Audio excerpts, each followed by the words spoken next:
আসসালামু আলাইকুম প্রিয় ভিউয়ার্স, কেমন আছেন সবাই? এই যে আপনারা যে কোন যে রাস্তাঘাটের যে অবস্থা, আসলে এই যে যে রাস্তাঘাট, হ্যাঁ, এদিক দিয়ে যে হাইটা যাওয়াও মানে দুষ্কর বিষয়, ঠিক আছে? মানে কত কষ্ট করে যে এই যে বর্ষার সিজন আসলে আমাদের হাঁটা চলাফেরার যে হাঁটা কষ্ট হয়, এটা তো আপনারা আর বুঝবেন না।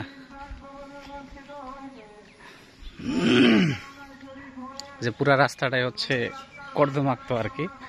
এখানে মানে মোটামুটি মানে যদি কেউ যদি একবার পড়তে পারলো, হ্যাঁ, তাহলে তার অবস্থা যে কি হবো, মানে আমি যে কত ধীরে ধীরে এই মানে শুকনো অবস্থায় হচ্ছে মোটামুটি আমার বাড়ি থেকে পাকা রাস্তা পর্যন্ত 10 মিনিটের রাস্তা, আর এই 10 মিনিটের রাস্তা আইতে যে কি পরিমাণ সময় লাগে সেটা হচ্ছে আসলে আপনারা এই রাস্তার অবস্থা না দেখলে বুঝতে পারবেন না।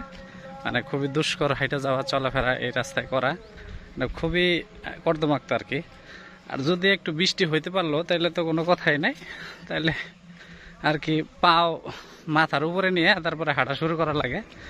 পাও বলতে আসলে জুতা মাথার উপরে নিয়ে হাতের মধ্যে নিয়ে হাঁটতে হয় আর কি, ঠিক আছে? তো আসলে যেটুকু রাস্তা এইটুকু রাস্তা হাঁটা আসলে কষ্টসাধ্য বিষয়। তো অনেক কাদা আর কি, ঠিক আছে? এই যে আপনারা দেখতেই পাইতেছেন, এটা কিন্তু প্রচুর কাদা, সম্পূর্ণ রাস্তায় কিন্তু অনেক মানে কাদা যুক্ত আর কি। এই পুরা রাস্তাটুকুই কাদা যুক্ত।